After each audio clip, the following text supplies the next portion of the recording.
everyone has something to share in either wisdom, story, or logic.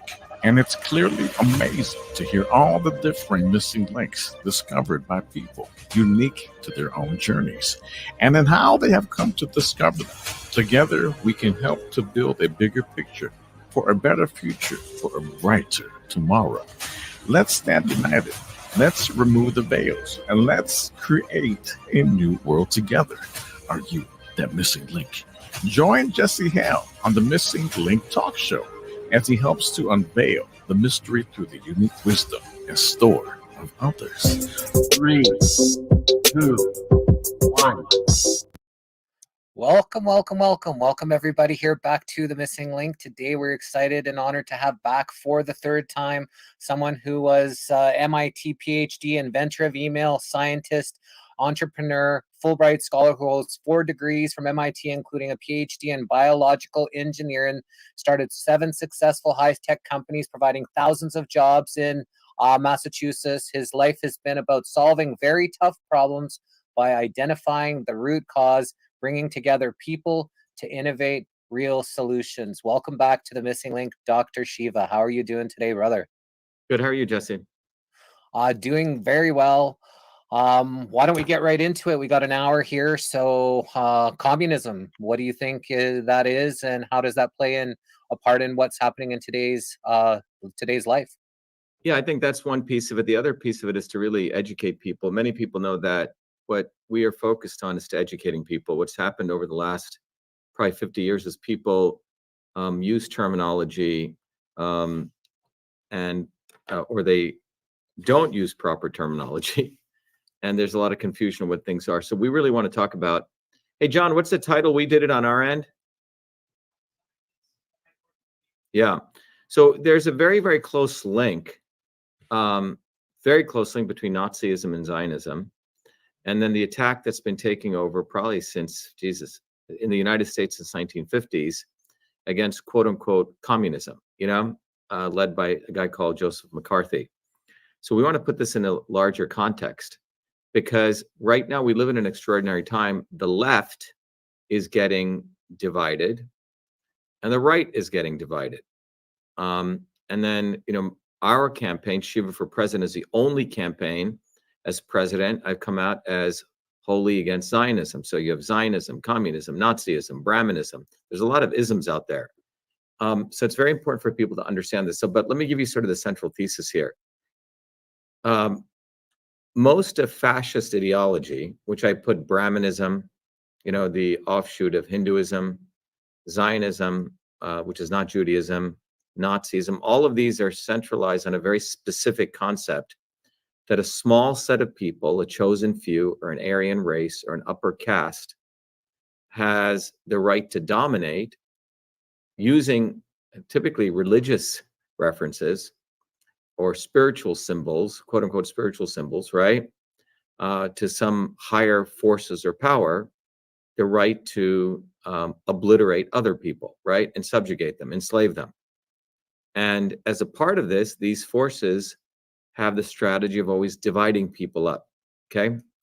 And even among what you call working people, they divide them up. And so they have one wing of the working class fighting against another wing of the working class. And this is, by the way, happening right now in one of the unions I'll talk about, one of the largest entertainment unions in the United States. But so that's the context. Now, the other thing is that many of these isms that we see today, were created or defined by people who are not really engineers, who never actually built anything with their bare hands, but they were created by individuals, who were either philosophers or lawyers, quote unquote social scientists or economists. And these are very, very soft fields.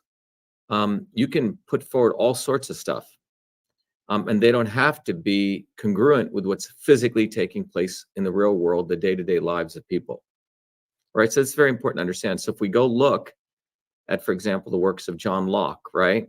He put forward this idea of the social contract, which is the basis of classical liberalism.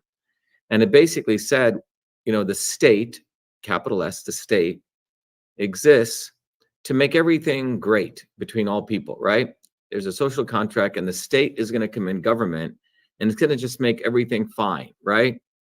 And that was this concept of a social contract. You had the works of Adam Smith, who defined really modern capitalism, but many people haven't read his works. But if you go actually read it and you go to the, depth of his works, he also talks about the dehumanization that capitalism would do over time. Okay. So again, many people use these isms, let's say capitalism, but they forget that many of these phenomenon also have a time scale.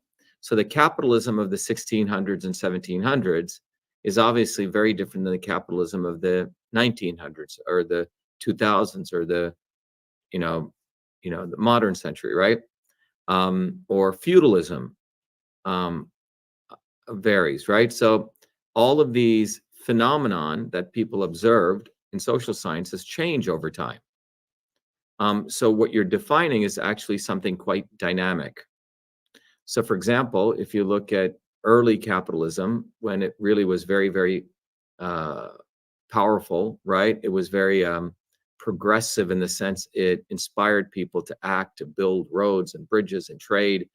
The early, let's say 1700s, right? 1700s. It was a force of capitalism that made many, many things, right? Up until the 1800s. But as this force was moving forward, the thesis of capitalism, the original thesis, was that there would be a market economy and the best would rise to the top, a concept of meritocracy. And what ended up happening over time, one of the things that is foundational to capitalism is the concept of maximization of profit, right? So if you take a company like Apple, right? When Apple starts, or IBM or Tesla or any company, when they become a public company, the value of that company, the valuation of that company, how it's valued in the stock market, is a direct function of its profitability. So what is profit? Profit is you take all the revenue that the company makes, which comes from selling, let's say, cars or iPhones or whatever, minus all the expenses it took to make those iPhones or cars, etc. And then you get something called earnings, typically before taxes and depreciation. That's called earnings before taxes and depreciation, or EBITDA, okay? And those earnings are multiplied by a multiple, and that determines the value of that stock on the stock market. So I'm just giving a quick overview of this. So if you take a company that started out in 2000, let's say, I don't know when Apple started, every year, if they're a public company, they have to show growth, right? They have to show quarter over quarter growth in their profit. So how do you increase profit? You either generate more revenue and you keep your expenses the same, or you keep the revenue the same and you reduce your expenses, right? Those are the only two ways you can increase your profit. Now, the other thing you can do is you may go buy a company, merge with a company which has a big revenue base and lower profit, and the combined company ultimately increases profit, right? But there's only very few ways to do this. But one of the key ways is you have to grow your market. So if Apple started out in the United States selling iPhones to potentially 300 million people, okay, and they've sold all the iPhones they can, what are they going to do? Oh, they're going to say, okay, let's go to Africa, new market, right? Okay, and then they sell all the iPhones there. And they say, okay, let's go to India and China and Europe, right? So, and eventually if they've sold iPhones to every person on the planet, right? And no one wants to upgrade, they have a problem, okay? Because, and that point, either they have to produce new products, right, innovate, or they have to lower their expenses. Does that make sense? So, yeah. But quarter over quarter, a company's got to keep increasing their profit to increase value. So what happens in this model is, in order to expand markets, companies may buy other companies. So the big gorilla may beat up on the small gorilla, right? And consume them. So over time, because the nature of capitalism typically through something called the open stock market, is to maximize profit, people start merging. So what initially was, if you go back to 1993, when the web came, there were many, many small internet service providers. And then now it's 4 major internet service providers: Verizon, T-Mobile, AT&T, Vodafone, et cetera, right? And you have to go to them to host your websites or whatever, right? Or Amazon, right? You take any industry, there's publishing industry. At one time, there was lots and lots of publishers, including newspaper publishers, local publishers. Now we have probably a handful of publishers. So because of this concept of maximization of profit, the capitalism of 1700 is very different than the capitalism of 1900 and the capitalism of today. It forces consolidation of power. Now, Marx, I don't think, fully conceived of this either. He had some idea. He talked about monopolies. Lenin called it imperialism, okay? He called it, imperialism, the highest stage of capitalism. Some of the libertarians will call it crony capitalism, right? And you have various words for this. But the bottom line is that a system goes through its evolution. It starts off as a child, becomes an adolescent, and it goes through these stages. There's always been the question of how long could a monopoly crony capitalism continue. China has what's called state capitalism. They're not communists, they're not socialists, they're state capitalists. What does that mean? That means the government and the big companies have fused together. There's no, quote unquote, no pun intended, Chinese wall between them, okay? In the Don't we have that here as well? Just there's, it's kind of state, but it's just kind of done because of lobby groups and things like that. It's actually has merged, but right underneath the veil. Yeah. So China's much more overt about it. In the United States, you have someone who'll work in the Treasury of the Federal Reserve, who'll go work at a big bank. Someone who'll work in the pharmaceutical company will then go to government, work in the CDC. So you have this rotating concept, right? The US is just more sophisticated in presenting it to working people as though they're not China. But it is a form of crony capitalism, state capitalism, right? So that's a background. So that's capitalism, right? Capitalism 101. Capitalism evolves, it grows. So when you have these right-wing, whatever you want to call them, ignorant people say, oh, you don't believe in capitalism. Well, which capitalism are you talking about? Are you talking about the capitalism where I could openly compete? Or are you talking about the capitalism where Zionists control the market? A few set of them collude among each other and pay off each other, or the swarm, or a handful of people. Which capitalism are you talking about? So we have to be very clear, because the capitalism you're talking about, right-wing Republican nut job, you actually were colluding with the Democrats to create monopoly capitalism, because you don't actually want competition, right? There's no way fucking Jared Kushner would ever be in the White House if it wasn't for his mama and his papa and Trump getting in there. I don't consider that competition. There's no way Vivek the Snake would be on stage unless all of his hedge fund people, made sure that he got on stage, right? Now, someone like me has actually come bottoms up. And that's what they do not want. They do not want everyday working people seizing power, because they're afraid that will obliterate them and will shatter the swarm. So the nature of monopoly capitalism, it's an insider trading game. They want the select few trading among themselves and promoting each other. They may have some minor differences, one day, one wing of the establishment may knock off another wing, like John F. Kennedy, right? But they're all the same, all right? So this is what people need to understand. So maximizing capitalism, maximization of profit, to be specific, leads to monopoly capitalism, imperialism that we have today, okay? And this is why people say, simply put, the rich get richer, right? So you look at the stock market today, it doesn't match with reality at all, right? The Federal Reserve and the banks can just pump money, send it to their friends in the banks, who would then go buy the stock market. So it's become a model of ultra imperialism. So some people have this false notion that, oh, when things get bad enough, I'm just going to wait until the shit hits the fan. It's going to get so bad, people are going to rise up. Well, that's magical thinking. That doesn't happen either. you could have more and more and more consolidation of power, more darkness, more oppression of the large masses of people. So no one should think that things just get better on their own. Okay, things don't. The Especially laws if they're poisoning the masses. They're poisoning things slow, like the frog in the boiling pot, right? It's everybody's being, medicated in some ways to make people more docile and less likely to rise up. Yeah, but what they also do, Jesse, that's one piece. But one of the phenomena they're doing, and you saw this in Argentina, you find a nut job, you present him as anti-establishment, who is fully in support of Ukraine, fully in support of, Israel, and you present him as anti-establishment. So they know the large body of people, 8 billion people, do not support the 0.0000001%. So they're manufacturing fake anti-establishment people. And you can see that on the Republican and the Democrat side, Bernie Sanders on the Democrat side. You see it with Trump, okay? You see it with, all of these guys, Vivek the Snake, right?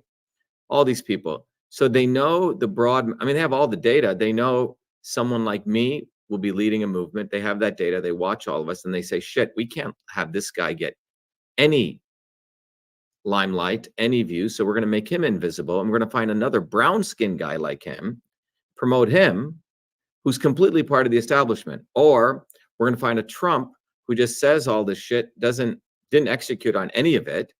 And they really believe the masses are so stupid, they will elect him again. But they have a army of these kinds of people, Tulsi Gabbard, Booby fucking Kennedy, the left and the right. And they just steal, literally plagiarize the real movement slogans, but they never plan to do anything. So this is a phenomenon. So monopoly capitalism knows that their days are numbered, but their days are not numbered to everyone listening unless we actually build a movement. It'll just keep going. So part of what they do is they have all these influencers, people on social media, taking pictures of Palestinians being blown up and buildings being vaporized and 20-year-olds who get overnight promoted, but have no plan to change any of it. So they're exposing truth. I'm going to do a talk on this later this evening, really leads to learned helplessness. So exposing truth without building a movement is just bullshit, okay? In fact, it screws up the brain. And I'll talk about this later this evening at 7. It actually changes the frontal lobe of your brain and you become more docile, you become more depressed, and you become accepting of your oppression. So I want to warn everyone, all these influencers, all these people who come 2 years later, 3 years later, like Fucker Carlson or Doofus Rogan, suddenly waking up, and then you have the more really, really naive thing. People said, oh, well, Joe finally got it. Tucker Carlson, he went through a lot. He's fighting for us now. Or right? All these things are manipulation. So you don't build a bottoms-up movement. So you don't support one of your own, me.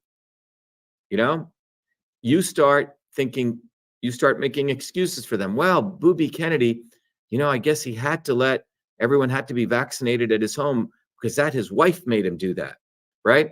So you start making excuses for the swarm. So there's only one way that history teaches us how to fix this. There's only one way. And I've spent my whole life on not only understanding this, but how to optimize it and to educate people, because ultimately nothing will change unless every one of you listening gets educated, or you will be enslaved. If you don't get educated, and what does that education look like? Well, that education it means you having the tools on how to think, not what to think, but how to think, independent of me, independent of anyone. So now how to think? Wow, how do you think? What does thinking mean, right? How do you think? Well, we live in a world now, there's so much information, and you would think with all this information, we're going to have smarter people, healthier people, and more freer people. But you don't. The latest data shows that with all this information, nearly 3 billion people now are obese, and another billion people will get obese. So it's not like information is getting people healthier. with all this information, 40% of people want to overthrow their governments. Okay. 51% of kids feel, hopeless. Nearly 1 billion people feel anxious and depressed. In the United States, 35% of women and children are clinically depressed. So clearly, all this information is not giving you more wisdom, more health, more truth, more freedom. It isn't. And why? Because all of that information that's out there is disorganized purposefully, and you're given pieces of it by somebody who wants to make money off that piece of information when it's organized that suits their needs, the left wing or the right wing, or quote unquote independent, right? Acting like they're fighting for you. So these are the foundational things that are taking place. Now, there is a way out. And that way out is systems thinking. Reductionist thinking is where it's the old story of the elephant and the king who brings 6 blind men to touch the elephant. So 6 blind men are brought in, their eyes are blindfolded.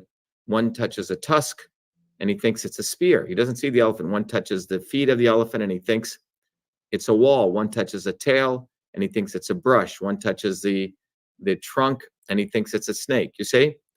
So they don't see the whole. They're just seeing pieces. And if they ever put it together, they would come up with some very weird looking object, right? So this is called reductionism. And reductionist thinking has pervaded pretty much most of the educational systems, finance, academia, every aspect of human existence, this concept of reductionism. Now, reductionism is valuable if you want to understand one piece of something, right? And you just want to do that. But if you want to understand the whole, reductionism doesn't help. Now, engineers have to think systems. So if you're building an airplane, you can't just be saying, oh, I have a B-52 bomber here. I'm going to suddenly just change the size of the propeller. I just want more speed. Well, that's going to affect the vibration. It may affect the vibration of the fuselage, and your plane may blow up, right?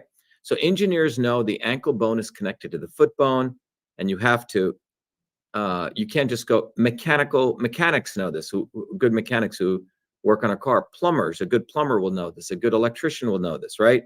You can't suddenly say, oh, I'm just going to increase the power to this house by 1,000 amps and not go change the panels, right? Other things internally, right? They know the ankle bone's connected to the foot bone, but lawyers don't need to know this. Politicians don't need to know this, etc.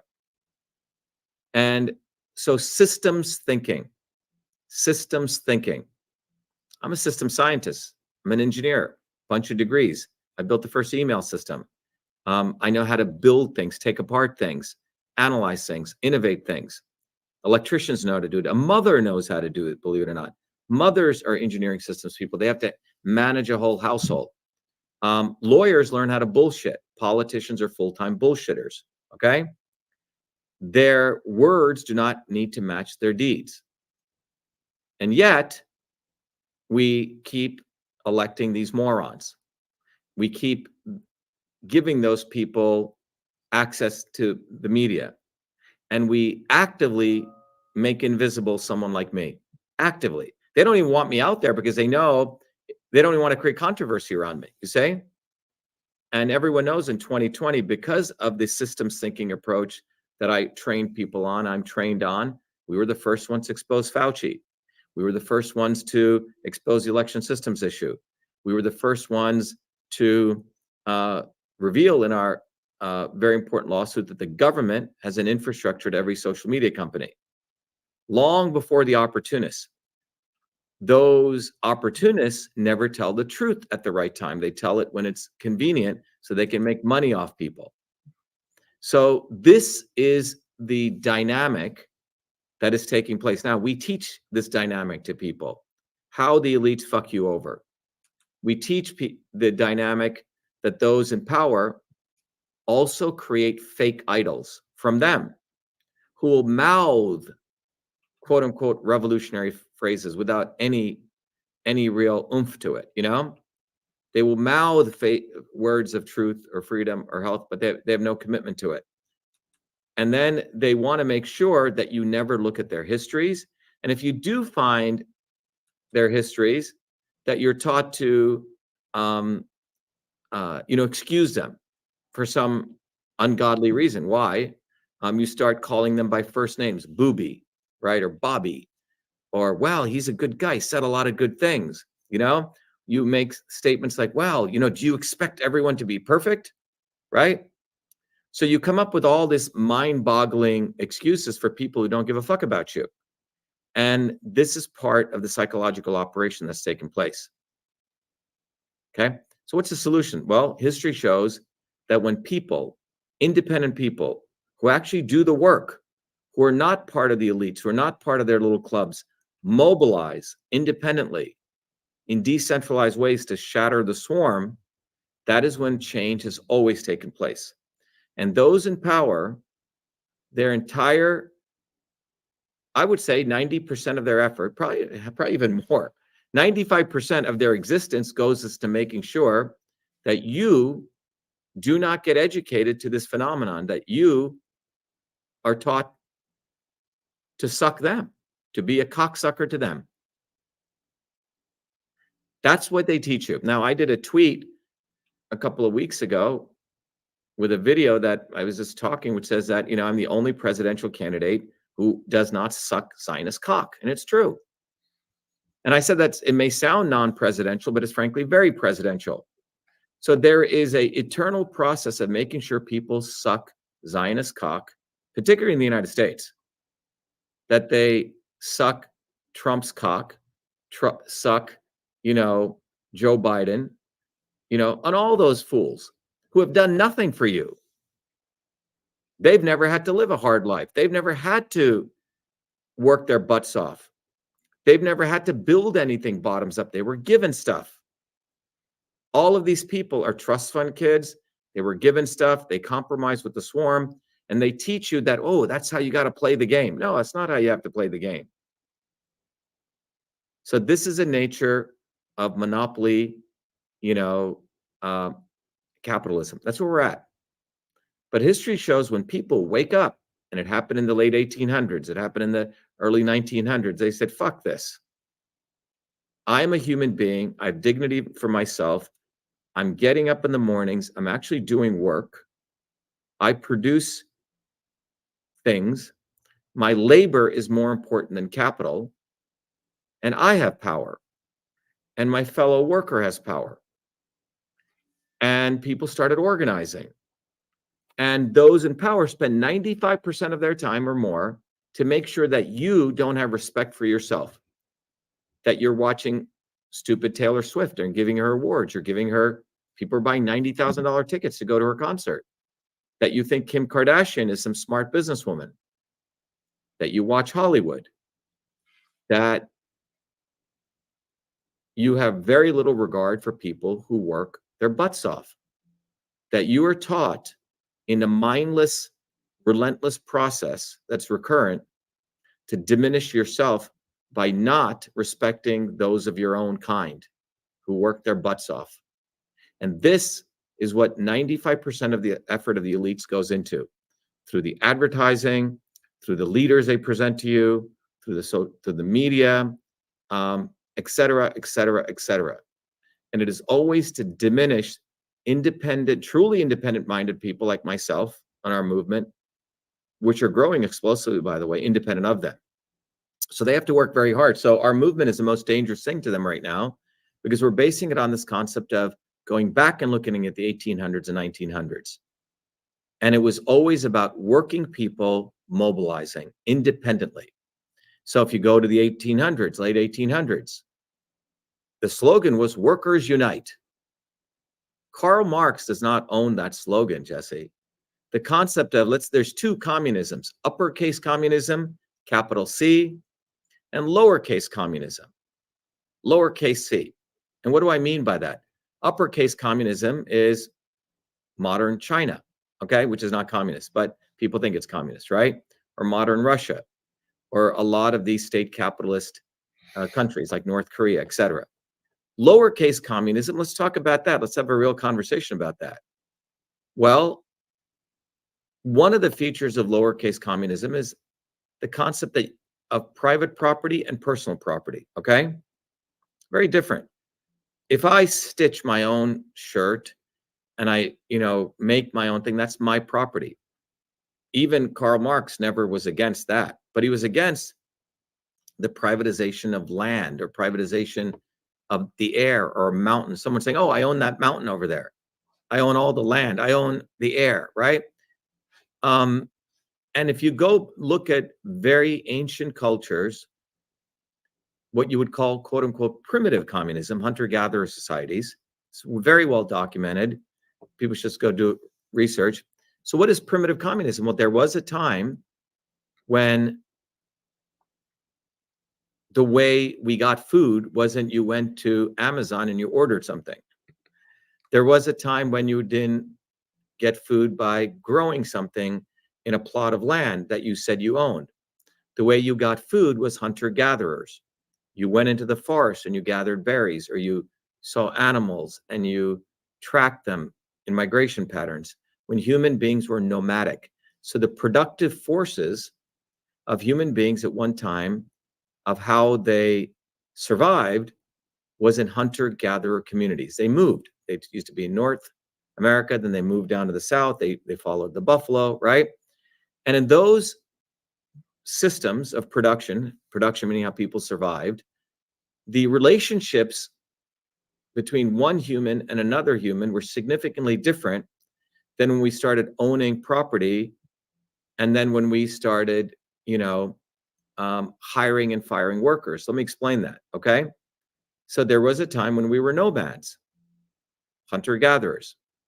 There was a time when that society, you can call that hunter-gatherer society, quote unquote primitive, quote unquote communist society, moved to a society of feudalism.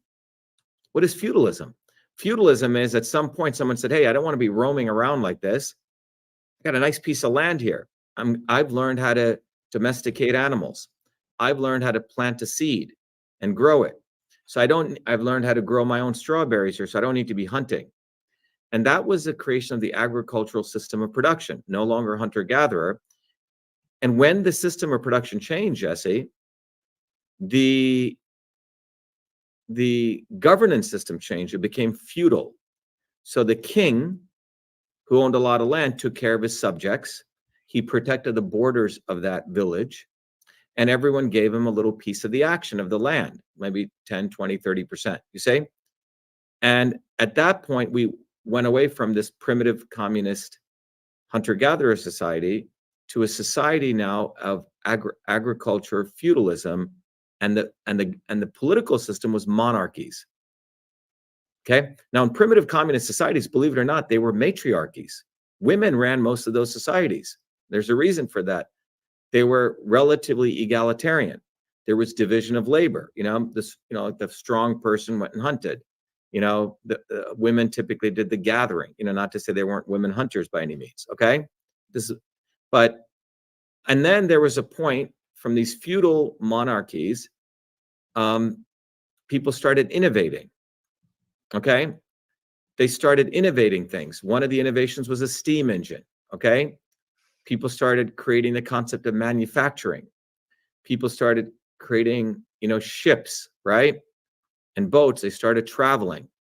And that led to so innovation moved us from a primitive communist society to a feudal society, which was run by a monarchy. So primitive communism run by matriarchy.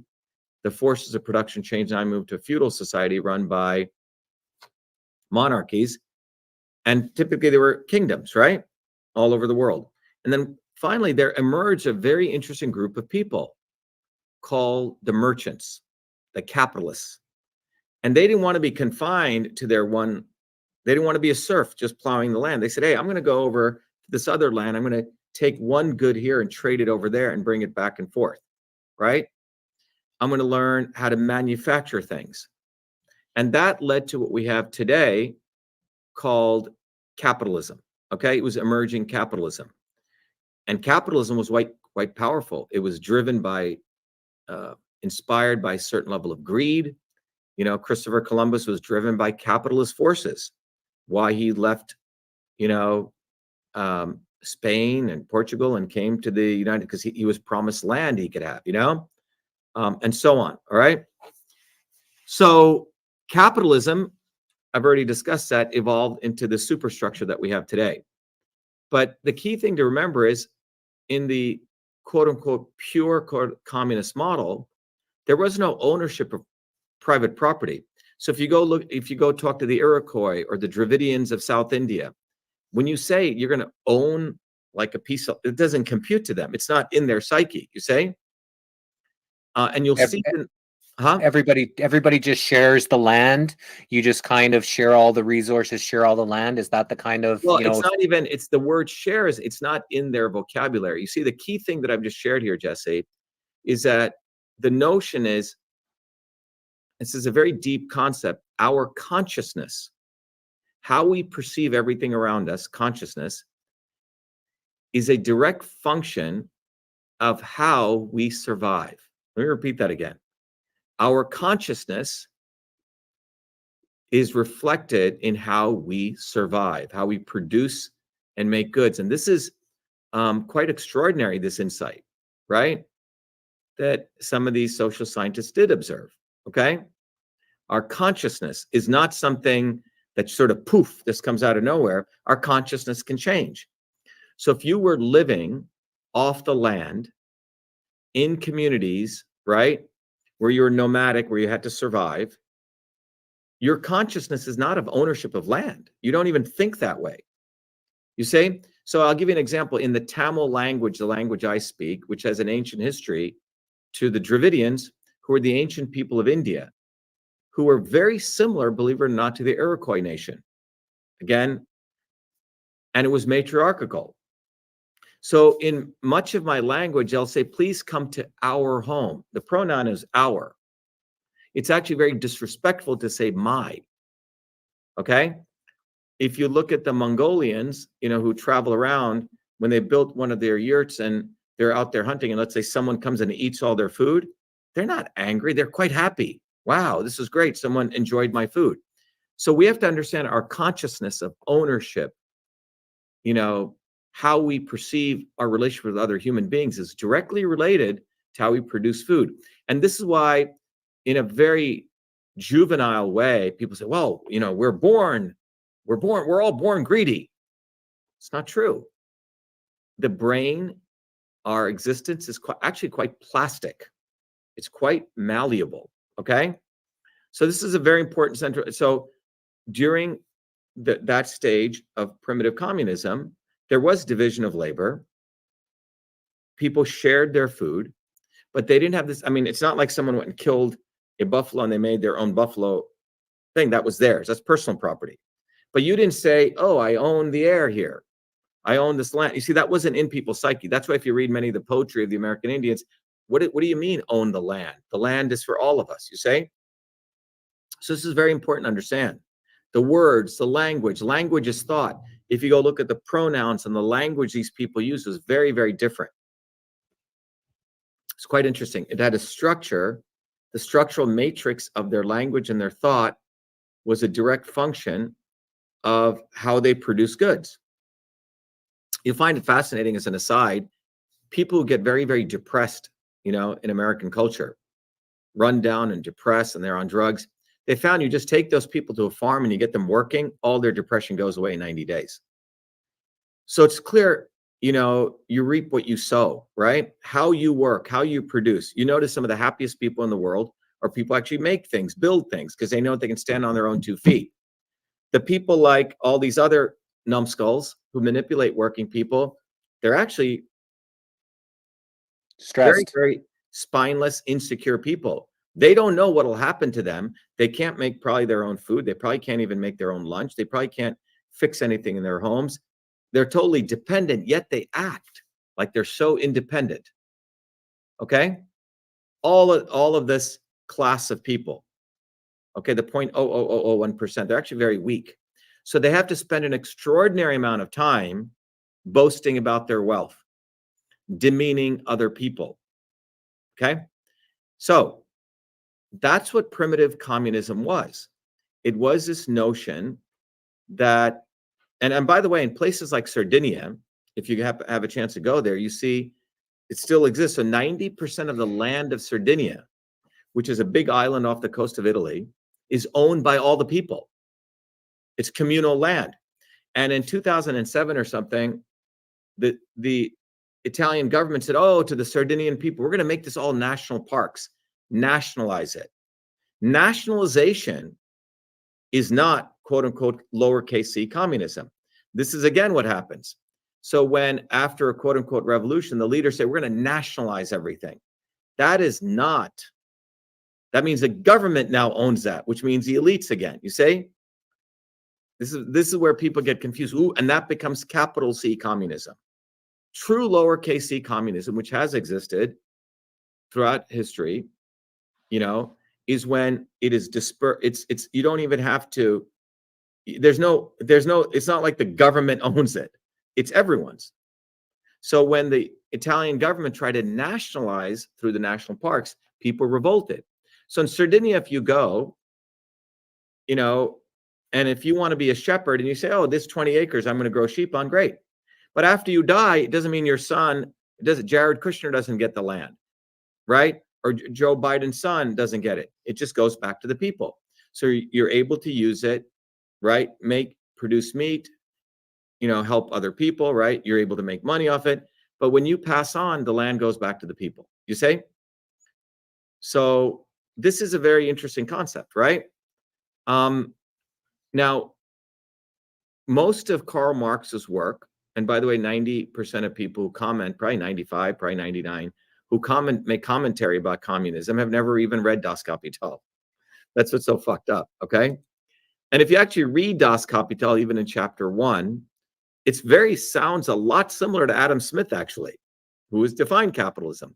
In fact, 95% of Marx's work is a retrospective review, looking at what happened. Only a very small percentage is, you know, prospective, okay? But most of it is retrospective.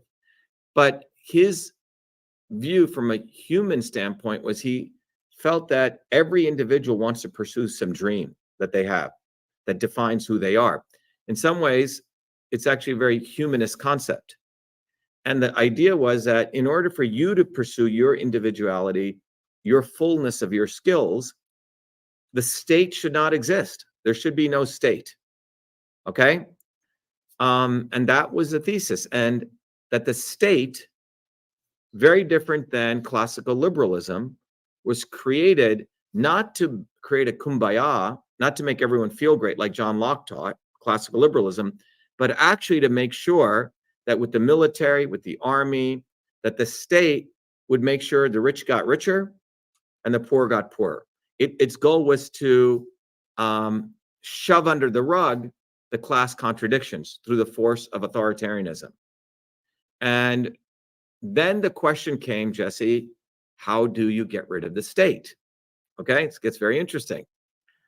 So if you want freedom, so the libertarians don't really address it. They just say, I'm a libertarian. Or the anarcho-syndicalists just say, I'm an anarchist. Well, how are you going to get rid of the state?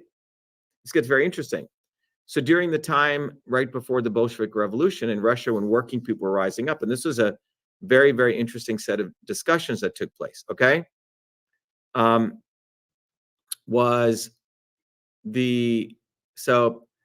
it's not who said the abolishment of private property. That is primitive communism, you say? So this person needs to go get educated a little bit, all right? It's not like someone said that is what primitive communist cultures were. Go back and study primitive cultures, okay?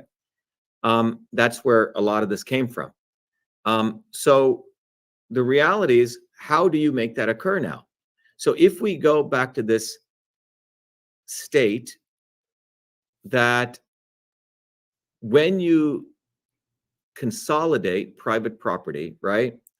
And so look at, how did most people make their money? The wealthiest people in the world make their money from what? Real estate, okay? Property ownership. Go to New York. There are people who are slumlords whose, you know, Trump's father gave him $200 million worth of property. I mean, come on. He didn't really, if he just did nothing, which he probably should have because he doesn't know what the fuck he's doing, that 200 million would have become 2 billion, okay? Instead, he went bankrupt, okay? Just, you know, you'll buy a house for $100,000, 30 years ago, it's going to be worth about $1 million today. Okay. Just the nature of growth. So property ownership is how most people made a lot of their money. They own property, and then they use one property to buy more property, and they use that property to get loans to buy more property. And then that's, so you have to look at where a lot of ownership of land comes from, and the fact that owning land is one of the most powerful ways that people make a ton of money. Okay. And controlling others. And controlling others. Right.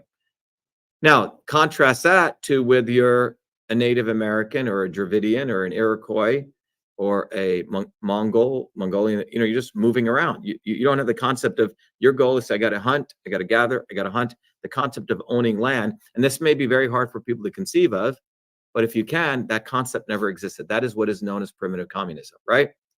So now you look at what's going on today, right? And so the question is, if we can all concur, and I tend to believe this, the government, the state, exists to ensure the rich get richer and the poor get poorer. And we can have a longer discussion about that, but that's the capital S state, right? That is what the state is. If you truly had a state that cared about its people and you devolved power, well, first of all, you'd have direct democracy. Everyone would be armed. You would have popular militias. You wouldn't have standing armies, and you would have standing police forces. This would be one of the features of a true, you go to hunter-gatherers, everyone had a spear, right? It was a tribe. Everyone was armed. So you can see whenever a quote unquote a revolution takes place, initially it's popular militias, but the day that they create a standing army, the day that, if let's say we had a village of 1 million people, right? The day that a finite set of, and all of them are armed with their guns, the day that a smaller set of people say, okay, all of you, 990,000 people, please turn your weapons. We're now creating a government, and 10,000 people, that's when that is called the creation of a state, and they're going to suppress the other. So one of the critical features of a truly lowercase c communist system would be everyone's armed. Everyone is armed. The police are run by the people. You rotate through, and there's no standing armies. Now, we don't have that anywhere on the planet right now. Okay? Nowhere. Now, there was a period when that would occur. So let's go back to that. So in the Paris Commune, some people should go study that, when the German and the French armies were killing each other on the front, fighting each other, two nation states, two feudal countries. The workers, and the concept of worker was just emerging, right? Remember, working class didn't exist in feudal systems. Those were called serfs. Workers didn't exist in primitive communist cultures, right? The concept of a worker, the worker, very fascinating, really comes into being in sort of, you could argue, sort of the early 1700s, right? Late 17, when we start creating a manufacturing line, when you dedicate people to doing particular tasks. Does that make sense? Okay. So people need to, worker is a very specific term. A worker is someone who gets a salary. So you're not working, you're not a hunter-gatherer societies. You're not a serf where you're given a piece of land and you have to work that land or you'll get killed, right? You go to a factory, or you're given a salary. That's called a wage slave. Okay. Now, from the feudal system, that you actually got a little bit more freedom. You could vote now. You got to vote. You couldn't vote for your king, right? You just paid homage to your king because he came from God.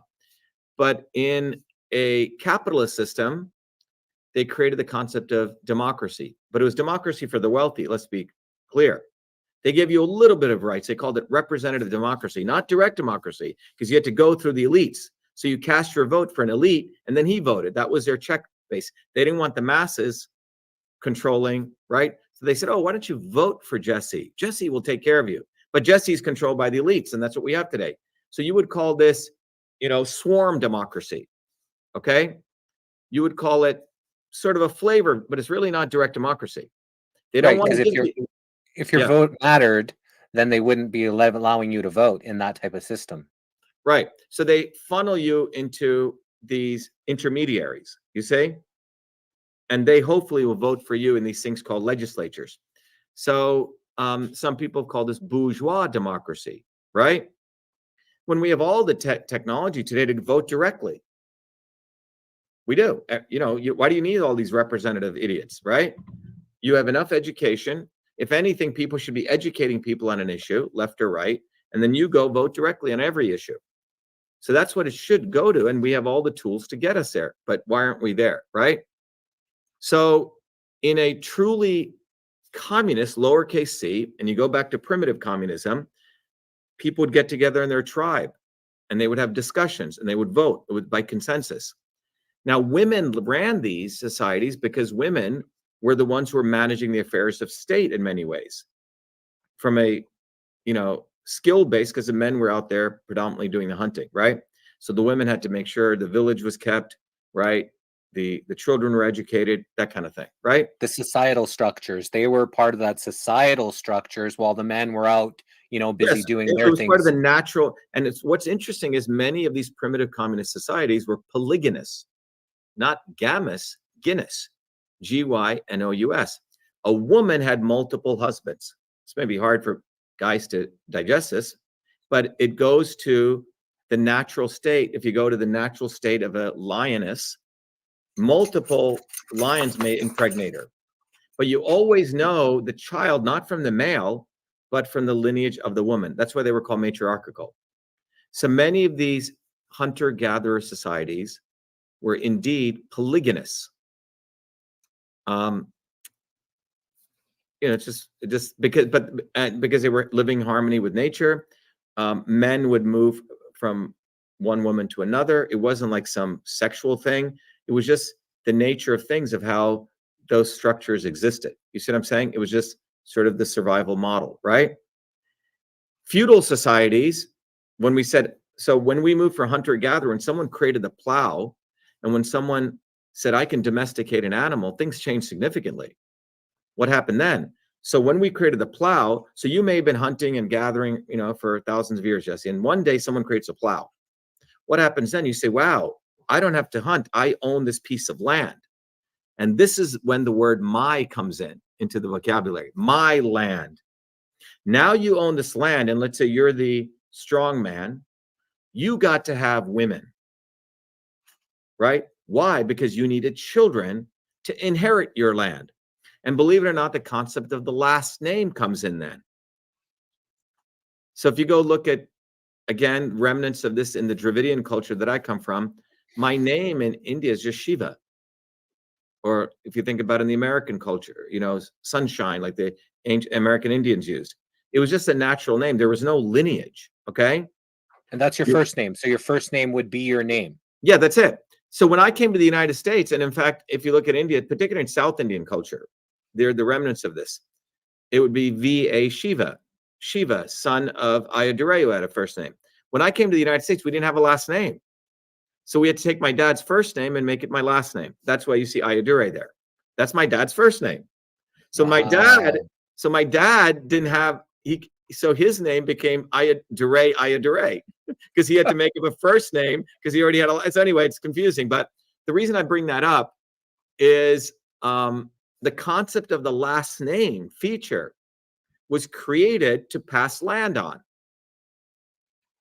You see, does it also created to make the slave system, you know, because a lot of people believe that if you are put into that straw man name, that all caps name, the dead entity name, that's that slave name, and you're breaking actually all the commandments by actually accepting that slave name and perpetuating it. That too, that's a different phenomenon, but I'm saying that was when they created slavery, you know, like that's why Malcolm X changed his name to Malcolm X, right? Versus Malcolm Little. But the point is, the ownership concept came in when we stopped being hunter-gatherers and we settled in one location, and you said, I own this land. So when you own land, you know, oh, I'm going to be dying. Who will own my land? I need an heir. So now now it flips. it becomes a patriarchal society, and the man now has to have a wife or many wives, okay?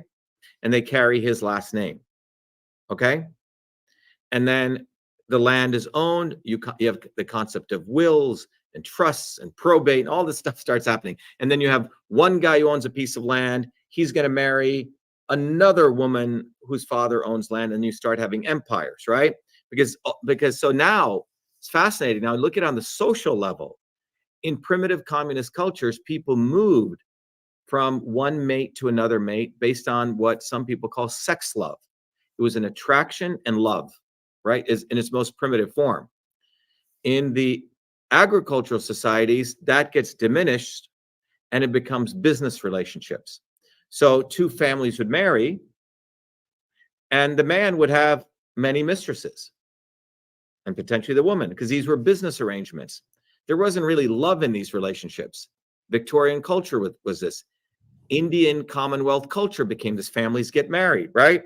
So you'll notice in Indian culture, and this is going to piss off a lot of Indians, 50% of Indian men are cheating on their wives. Because of the arranged marriage, they don't actually have that physical attraction. There isn't that chemistry, that bond, that ultra dynamic physical thing that brings people together. So because of that, then they stray off. Yeah, so it's called sex love, right? Well, and people would also move if they, so it wasn't like you were bonded. So after we had these kinds of cultures, right? Then when capitalist culture comes in, now the relationship becomes even more property based. Okay, you have prenuptials now. Okay, you marry me, I marry you. What happens if we get divorced? Well, okay, you get this and that, right? Lawyers get involved, the government's involved. So you have three people in a marriage now: you, the other person, and the state. Okay, so the reason I'm sharing this, Jesse, is how we produced goods and foods changed our entire body chemistry, changed our relationships. So you have to actually ask, what is it to be human anymore? What is a quote unquote marriage? What is a relationship? The elites, I can share with you, I would argue they don't really know what the fuck love is. They haven't experienced love. It's based on, probably it's a form of legalized prostitution. That's what most of it is. Women hook up with this guy because he's going to take care of them. They need the status symbol, right? So you have this whole culture that's come out, which is not based on this pure spiritual sense of a love and attraction, spiritual otherwise, right? It's power dynamics. It's based on power dynamics. It's based on money. It's based on capital, right? And that's what this has become now. But what I've just walked you through is a notion of primitive communism. Property comes into being. Under the feudal structure, that property concept expands because now we have ownership, titles, deeds, wills, all that, right? Right, and that's what we have today. So, so to people who really want to understand what capital C communism is, please distinguish capital C communism versus lowercase c communism. Capital C, you say, oh, those communists are coming after us. Well, you're probably talking about Russia, which is not communist. It's actually a form of state capitalism or oligarchy. And China is open state capitalism. The United States is just a plutocracy right now, right? We don't have pure capitalism anymore. And getting back to how we change all this, so if you look back at during the first time in history, working people try to unite, who are getting paid salaries and say, hey, we want to overthrow the system, was the Paris Commune. And why is that thing important? And so when Marx came up with the word communism, that wasn't his word. He was doing it. He was just sitting back. I don't know if he smoked a bite, but he did have a beard, scratching his beard. And he was looking back at this event that took place, and he was observing it and commenting about it. And that was the Paris Commune. And the Paris Commune, where workers of France took over while the Germans and the French were butchering each other, the Franco-Prussian War. And they said, fuck these two idiots. We're going to take over Paris. And this sent such a bomb off because they were like, fuck, all other workers are going to organize against nation states, right? Against their governments. So the French and Prussian armies got together. They marched back into Paris, beat the shit out of the workers. and then went back to fighting. Okay, so the bourgeois were so upset, or more so that even the worst enemies will come together to put down workers. And I want everyone to listen to this. So the concept of working people rising up and uniting scares the shit out of them. So they've had to create the Red Scare around this, right? They don't want this to occur. They don't want working people to fight for their interests and choose one of their own who comes from below. So they have to give people boondoggles from above, right? That's what they're doing. So that was the first time, Jesse, and you could argue that revolution was successful maybe for 2 months, okay? And it's very incredible if you read it. They made some interesting gains, right? So it's like, think about that, like the first time someone figured out how to get an airplane off the ground, like Kitty Hawk. It got up for 12 seconds and then it came down. Does that mean we should stop building an airplane? No. That means they got up for 12 seconds. Let's applaud that. You know, they really gave a big run to the elites, right? That was that was Paris Commune. The next time, in my view, that it occurred was among the Russian workers. Now remember, before that revolution, the Russian Revolution, people had always predicted there would be a massive revolution in, guess where?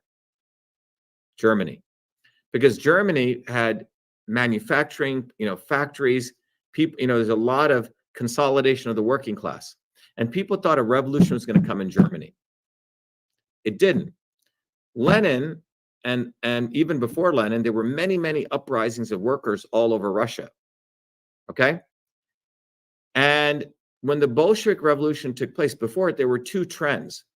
So here's the Tsar, here's the working people, right? So they still are living in a fundamentally feudal kingdom. They don't really have an industrialized base, which is only 5% of the public. So this was from a theoretical standpoint, was that did they have enough workers to do a revolution? Because most of the people were peasants. Peasants are not, getting wages, right? Wage slave.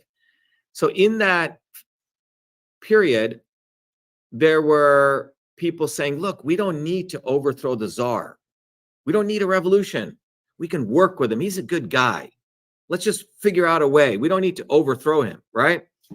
And these were called, I would call it the not so obvious establishment, or the social democrats of the time, right? They're saying, hey, we can work something out. Like, they didn't want to bite the bullet. Like, shit. Like, we actually, if we're going to create a society, it has to be run by the working people, you say? And they called themselves Marxists, Jesse. They would call themselves Marxists. Okay? So these Marxists, by the way, when Marx died, Engels said the worst people in the world are Marxists. It's quite fascinating, okay? Now, again, if you read the works of Das Kapital, Marx was looking back and he was retrospectively seeing this phenomenon, and he was projecting into the future that working people may organize, okay? But you have to understand, he defined workers as a proletariat. And he had two words for workers: the proletariat, and all you anti-lowercase c communists, listen very carefully, and all you liberal elites who think you're communist, listen carefully. There were two words. Marx said the lumpen proletariat. Lumpen proletariat. He wrote an essay on this. And then there were the true workers. What's the difference? Well, a proletariat, a true worker, creates something, takes his labor, makes something, does productive work, and he sells that, for something. A lumpen proletariat is a scam artist. He's a criminal. He lives off the state, right? He's, like, you could put sort of homeless people, right? Like the whole strata of people who are trying to scam the system, and they think they're radicals, okay? Criminals, the lumpen elements. All right? He called them lumpen proletariat, people who don't want to work. Now think about what Bernie Sanders is. Is Bernie Sanders a proletariat? No, he's a lumpen proletariat. So what has emerged is the so-called left. This is where it gets very interesting. The right attacks the left. Oh, those guys are communists and socialists. No, they have taken up the prestige of, oh, we're fighting for workers. But when they say workers, Jesse, they're talking about the lumpen proletariat. Okay? because they don't want anyone to work. They actually hate working people, just like Zionists hate Jewish people, okay? These so-called left liberal elites, when they say, I'm a Marxist, they're actually saying they don't want anyone to work, okay? So Bernie Sanders, does he work? I don't think the guy's ever fucking held a job in his life, okay? So the lumpen proletariat is their worker, who's the guy who doesn't work.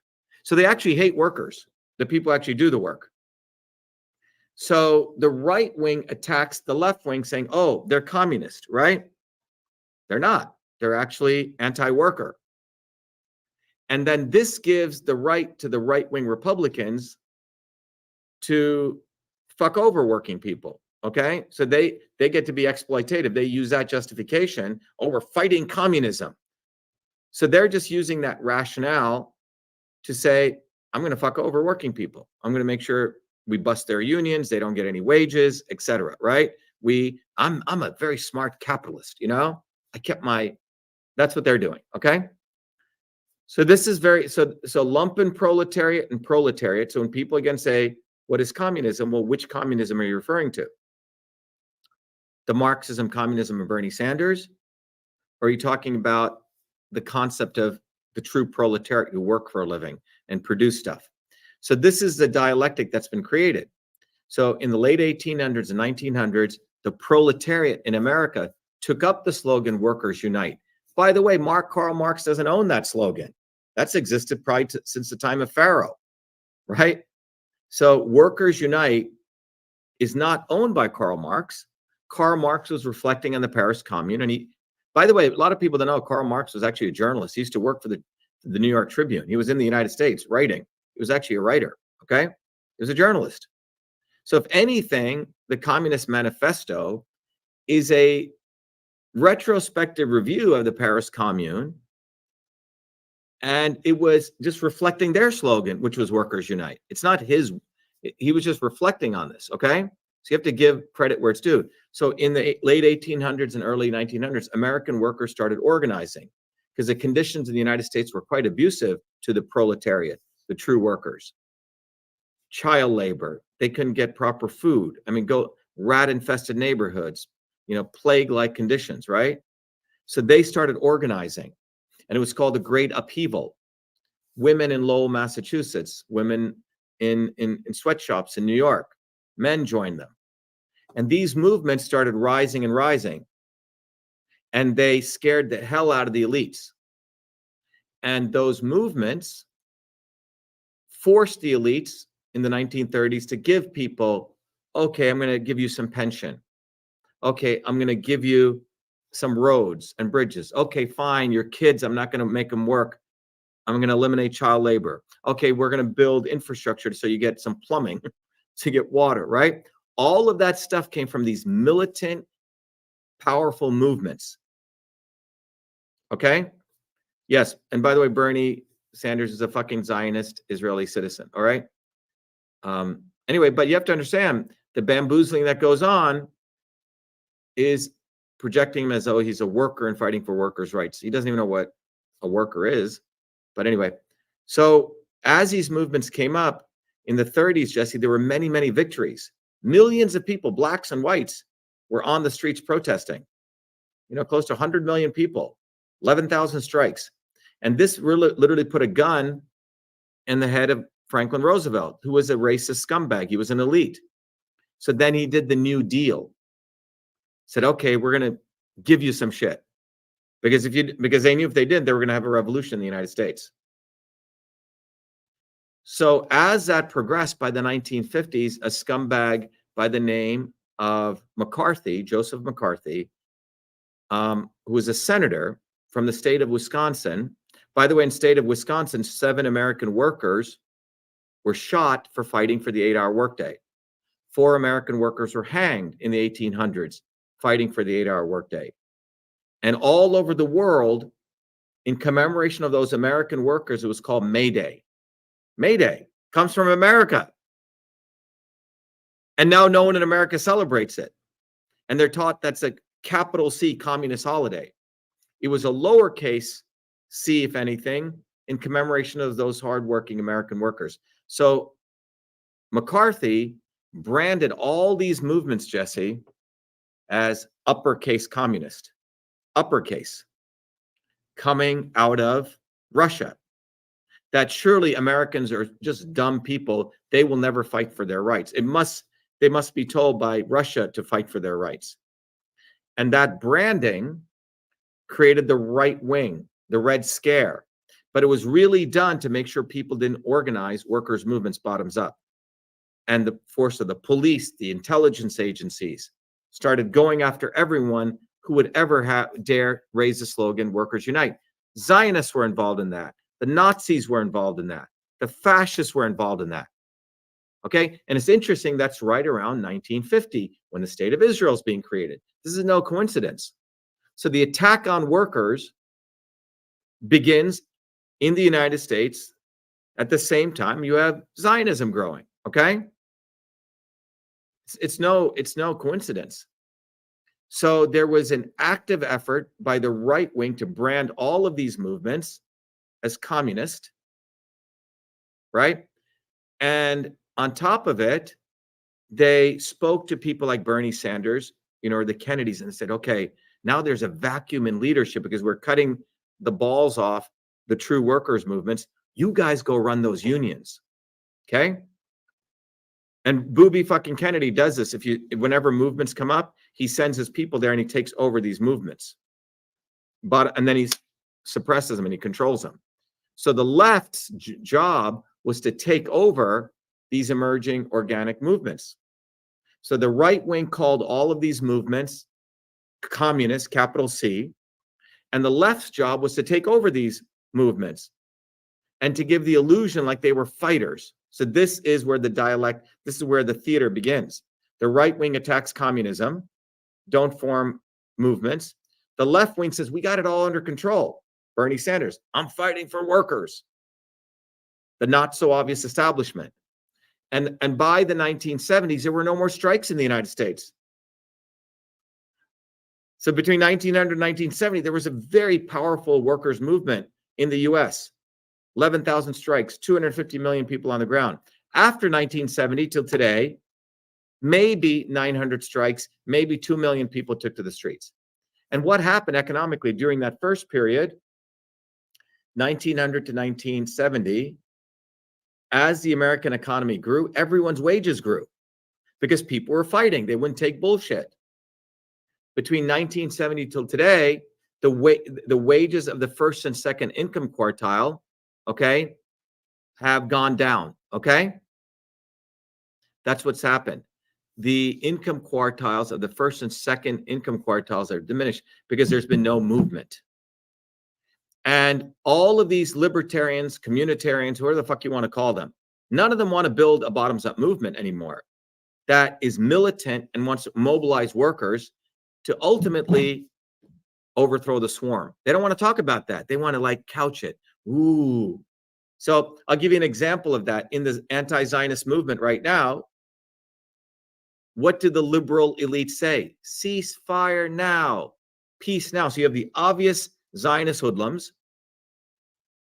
The real opposition to that is coming out boldly against Zionism and saying we must end the occupation, particularly of America, by Zionism. Because as long as America is occupied by Zionists, there's not going to be a free Palestine. You see, all these quote-unquote Jewish liberal Zionists do not want to talk about this, okay? They do not want to talk about this, all right? So some idiot is asking, have I ever been a member of the Communist Party? So clearly he doesn't understand this, okay?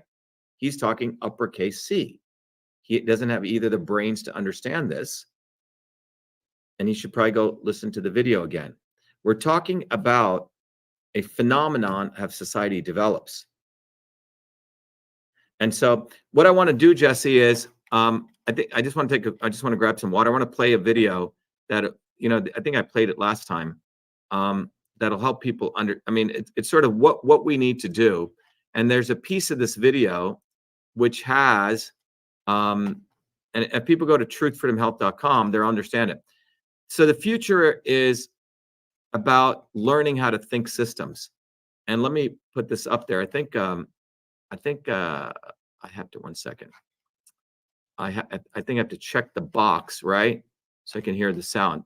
So I want everyone to listen to this so you really understand this phenomenon of, yeah,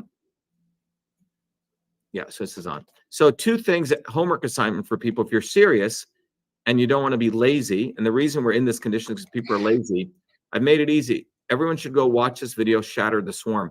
You may want to put out on your thing, John and Jesse, shattertheswarm.com. Just put it in the post-its, everyone can go there. But while you should watch that video, because it'll give you a systems analysis of who the enemy is. But right now I want to play this video that'll give you an understanding of why we need to get educated and why you need to take a systems approach. So here we go. We have allowed our country to be taken over from within, and the end goal is you will have a homogenized world where we will become slaves, because there is a condition among the elites that really thinks they're better than you, deep down inside them, that you don't deserve the freedoms you have. They don't. This reality is what people need to wake up to, and we need to all unite, working people. There's only one movement that can do that, and that is the movement that we started creating here in Massachusetts, the movement for truth, freedom, and health. Look, I've been a student of politics since I was a 4-year-old kid, studying revolutionary movements, left wing, right wing. There's a physics, there's a nuclear science to destroying the establishment. To build a bridge, you need to understand Newton's equation. You need to understand the laws of gravity. You need to understand Poisson's ratio. There is a way to build a revolution, and that's why I put this together. My goal is to train an army of truth, freedom, and health leaders. We don't need followers like social media. We need leaders, but they need training, because the educational system does not teach them history, nothing. So in 3 hours, that's what I've started doing. That's the solution. We got to train people first with understanding what a system is, the dynamics of all systems that affect nature. The second is understanding the interconnection between truth, freedom, and health. Freedom is the ability to move freely, communicate freely, talk freely. Without freedom, you cannot convert ideas, hypothesis into truth, which is science. And without freedom, you can't really get to truth. And without truth, you make up fake problems and fake solutions, which means you destroy our health. And without health, which is the infrastructure of us and our body, you can't fight for freedom. Truth, freedom, health. Third concept is it has to be bottoms up, working people. And what the right wing has done is whenever you say working people unite, that must be communist. Meanwhile, they've let the Democrats run unions, which suppress workers, completely corrupt. But when you look at the arc of American history, it's been when working people came up. We need to go local. Every solution I'm coming up with as a part of this movement, we're giving the science, which is the truth, and then we tell people what they can do on the ground. Like with election fraud, you don't need to wait for some lawyer. Our goal is to train people to go local, to go local, to go local, fight locally. Forget lawyers, forget politicians, forget celebrities. You've got to learn politics, and there is a science to it. They lock us down, we should be ready to shut them down. And the fourth part of this principle is a not so obvious establishment. So when you look at a system, there's always something that disturbs you from getting to your goal. Well, the biggest disturbance is the not so obvious establishment, which are those people who claim they're for you, on the left and the right. The Al Sharptons who tell black people I'm for you. The Tucker Carlsons. Do you think any true anti-establishment person will ever be on Fox or CNN? I don't think so. They both mislead working people back into the establishment. Without this solid understanding of political physics and theory, you're screwed. You're going to follow on the left wing, Bernie Sanders. Oh, he said something. Or Robert Kennedy. Scumbags. Or you're going to follow some right-wing talk show host. They're not going to lead us to liberation. It's us. We're building a bottoms-up movement, and that political physics, it's a nuclear science of change. Bottoms up. We have to organize to understand that there is people who talk a good game, and then look at what they actually do, left and right. I'm sorry, Sean Hannity may say some good things, but I don't see the urgency in his voice to get something done, and it can only come when you weaponize yourself with the right knowledge. You need to be able to identify a rat. You know, Christ didn't go after the Romans, right? It was the Pharisees and the Sadducees who screwed him up, his own quote-unquote people. And that's where we're at.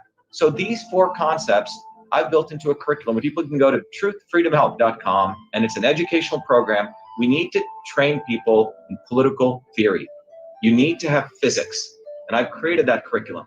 People need to get educated. We need to get educated fast. And within a half an hour, I can teach people. 2 years of MIT control systems, I teach people those concepts. Then I apply it, anyone can understand it. And then you say, oh, I got to build a bottoms-up movement. They have to get politically astute, and then they have to go locally and act, not sit there on social media. They have to act locally, defy locally, do civil obedience locally, but with knowledge on how to build a movement. The Senate campaign's expanded to the Movement for Truth, Freedom, and Health, and they can find it on truthfreedomhealth.com. So people can sign in, they can get access to a bunch of videos. If they want to take a course and become a Truth, Freedom, Health leader, I offer a full scholarship there. But we want people to make a commitment that they'll study, that they'll get certified, that they'll go do activities on the ground. So go to truthfreedomhealth.com.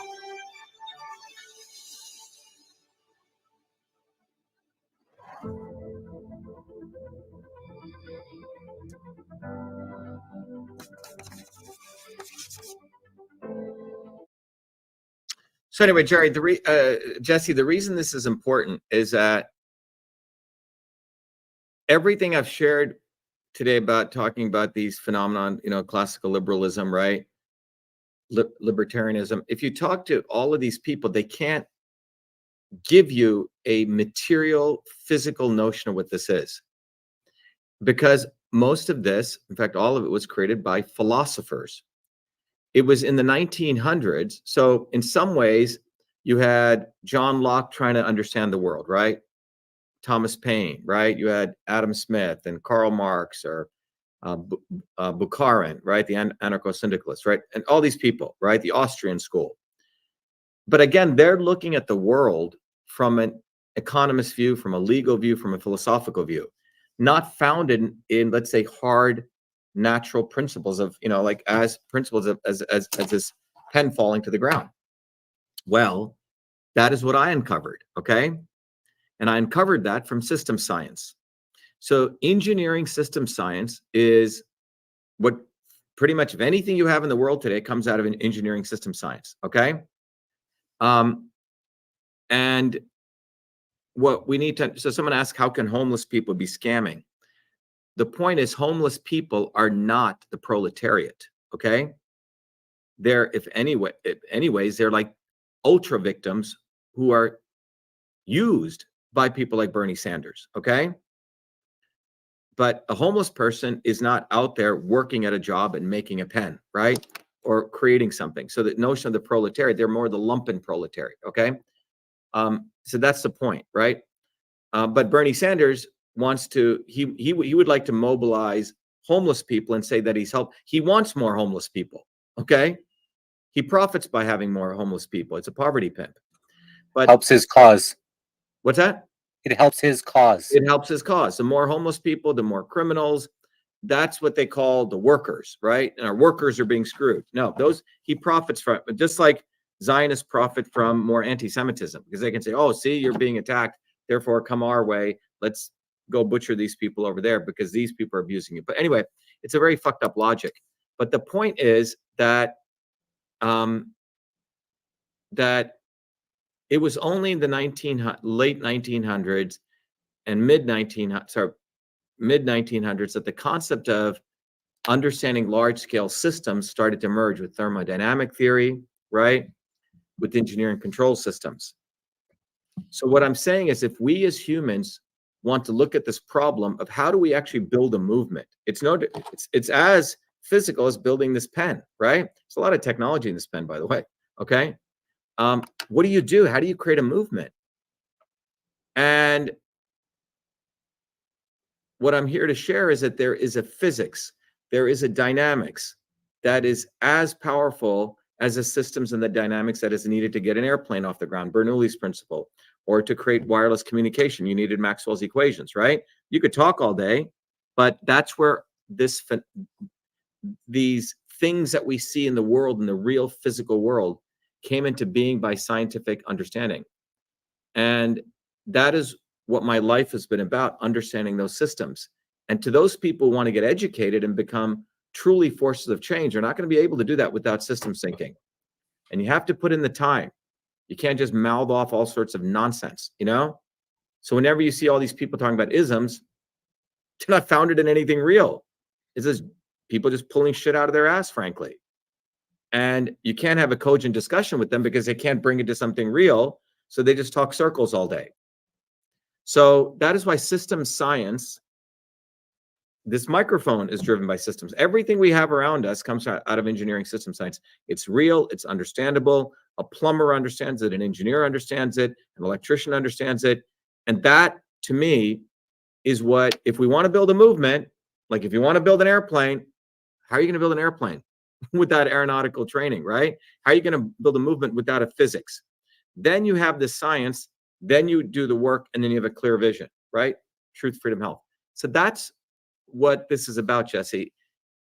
If you look back at the past, workers' movements have scared the shit out of these people.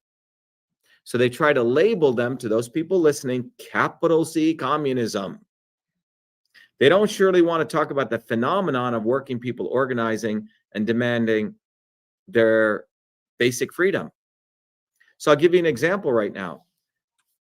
Some people may know one of the largest entertainment union is known as SAG-AFTRA. And I'll tell you what's going on right now, okay? Well, Hollywood, if you talk to most people in Hollywood behind closed doors, they'll say, yeah, 5 Zionist families control Hollywood, okay? And it's true.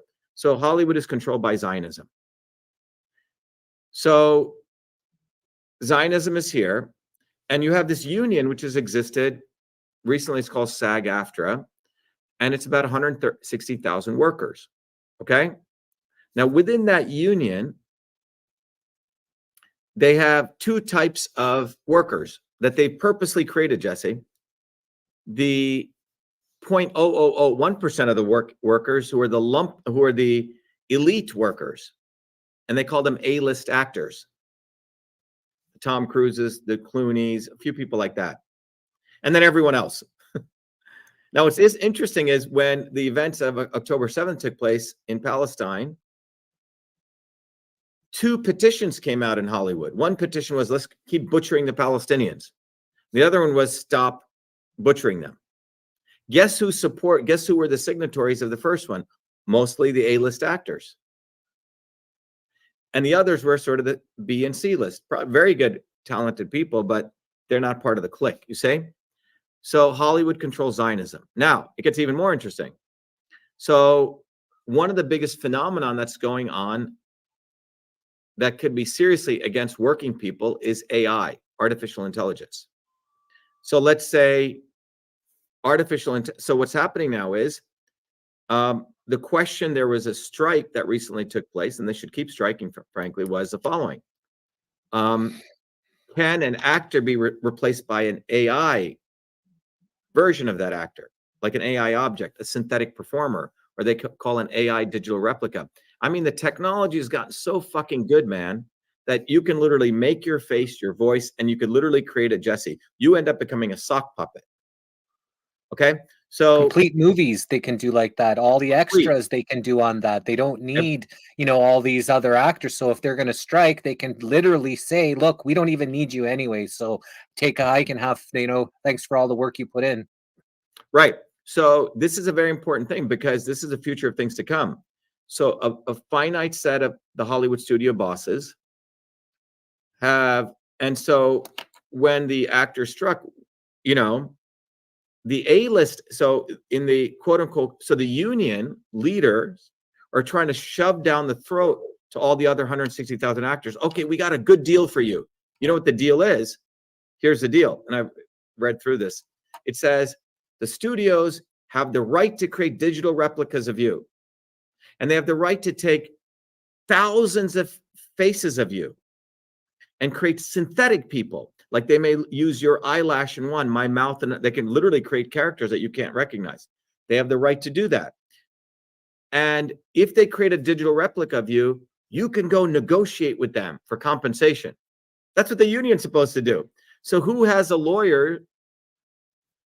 The legal thing, I mean, if you're a $15 an hour actor out of New York, how the fuck are you you're so happy to get a job. You're going to probably say, okay, you can make a digital replica of me, because they have 100 people lined up. And if you say no, someone else will say, I'll accept it. You see? Yeah, so, I heard even before the digital replica, Terrence Howard, who sang in Hustle and the Flow, his character sang all the songs.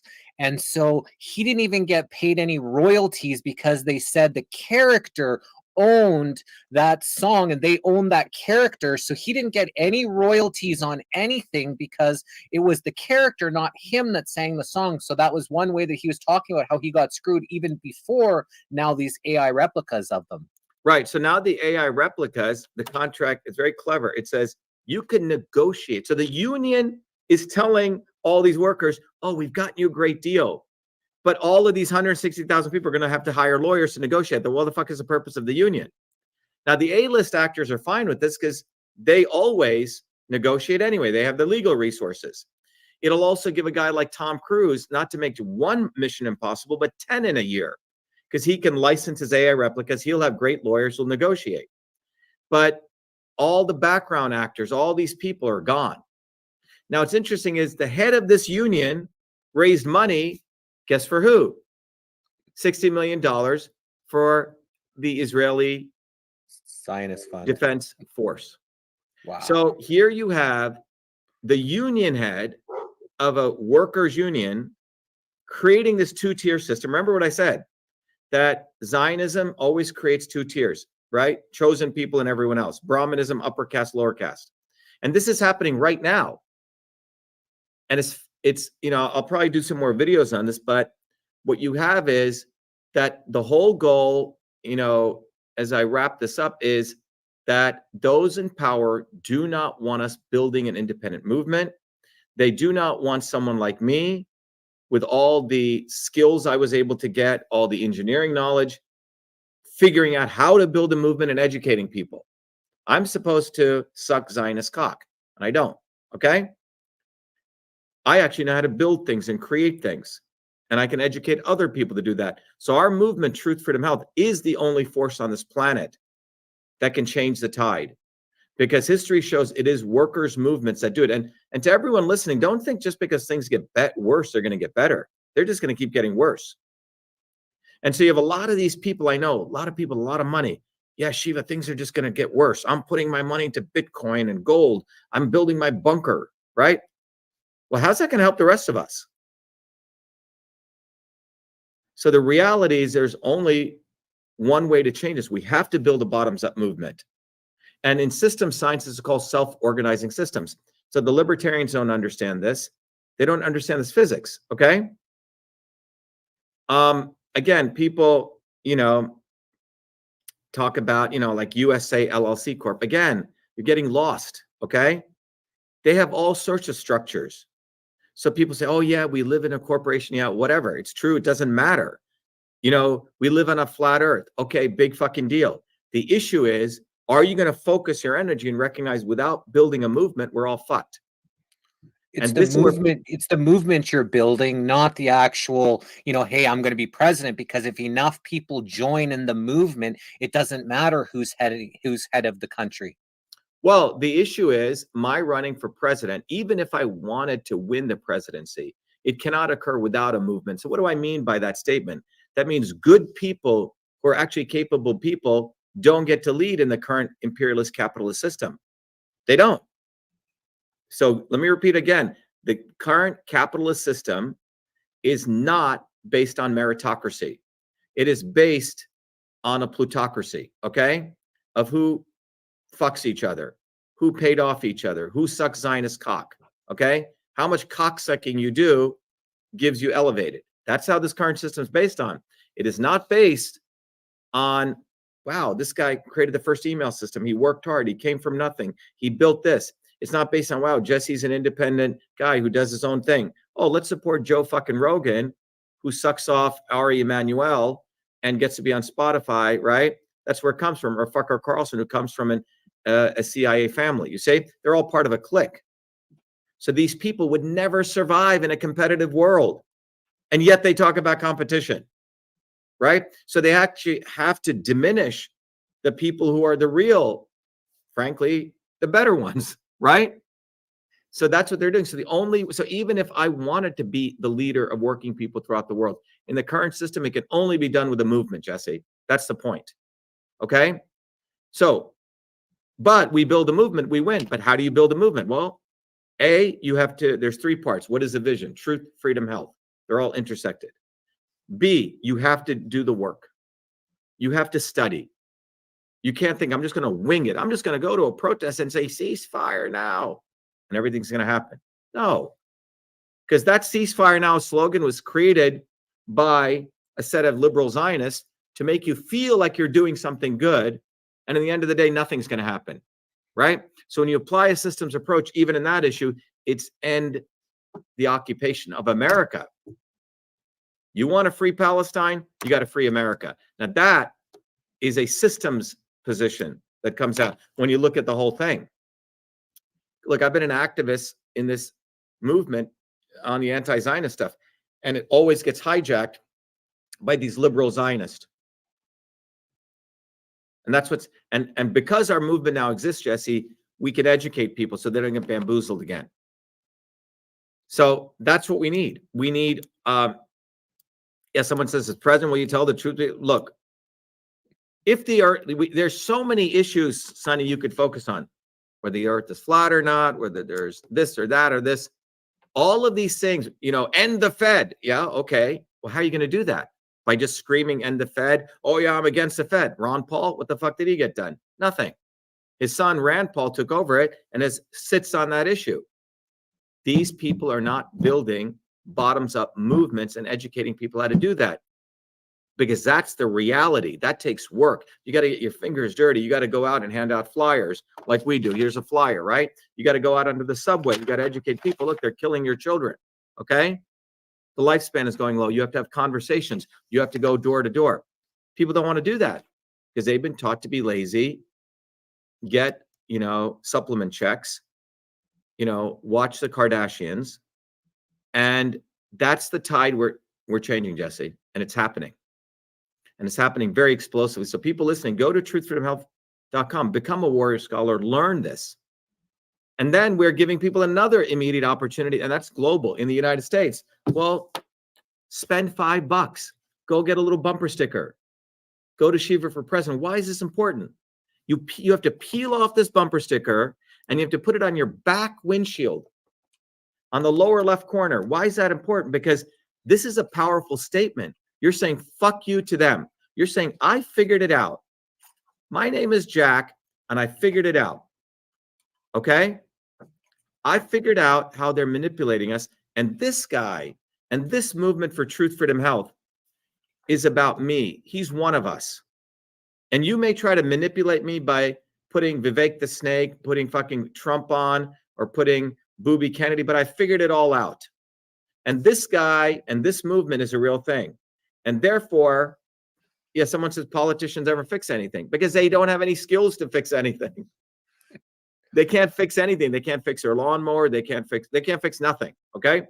So everyone, one step is go and get this education. But if you're lazy, download, go get this, go to Shiva, #4 president, and just peel it off and put it on the back. You say, I'm supporting Dr. Shiva, $5, shipping included. Now, why do I say that? Because our movement recognizes that everyday working people, many of them are depressed, many of them are down. They've given up hope. So we have to make it simple. Now, the more advanced person can not only get a bumper sticker, but they can go to Shiva for President in the free downloads, download a flyer. And in this flyer, they can start educating your neighbors how those in power are literally killing your children. That red curve is a life expectancy of your child. Your child's life expectancy is now shorter than yours. And this flyer educates them what the problem is, right? And it educates them on what the solution is. Every Thursdays at 11 a.m. and 8 p.m., John will put up to everyone, we host an open house. You can go to vashiva.com/orientation. Come to the town hall. We'll teach you how to take care of your immune system. That's healthcare solution. We'll teach you how to shop locally and support your farmers. That's the environment solution. We'll teach you how to teach your kids to think systems thinking. The course is free to all kids. Okay? Because kids have got to learn how to think systems. We'll teach you what is a leader and what isn't, the principles of leadership. We'll teach you how to save money, and make money. All right. So no one's teaching it. The government doesn't want to teach you this. So it becomes upon us to do all this work now, Jesse. And so every week our movement grows. people are actually getting empowered in a very meaningful way. What is the system? Because right now we talked about the crony capitalism, we talked about the monopoly capitalism, you know, the communitarianism, mixing the communism and the capitalism together. You know, that's kind of what, but are we looking at like a free market capitalist system with direct democracy fueling the government? Like, is that kind of what, you know, you're seeing as the proper system to be put into place? Well, let's look at the three principles, right? Truth, freedom, health. Okay. So any society, for it to be prospered, it has to have those three elements. Now, truth, freedom, health, Jesse, when people really understand systems, I'm not going to do it here because it'll take 3 hours, is that truth, freedom, and health directly come from engineering system science, transport, conversion, storage. Movement of information, matter, and energy comes out of general systems theory. Transport, that's why freedom is important, movement.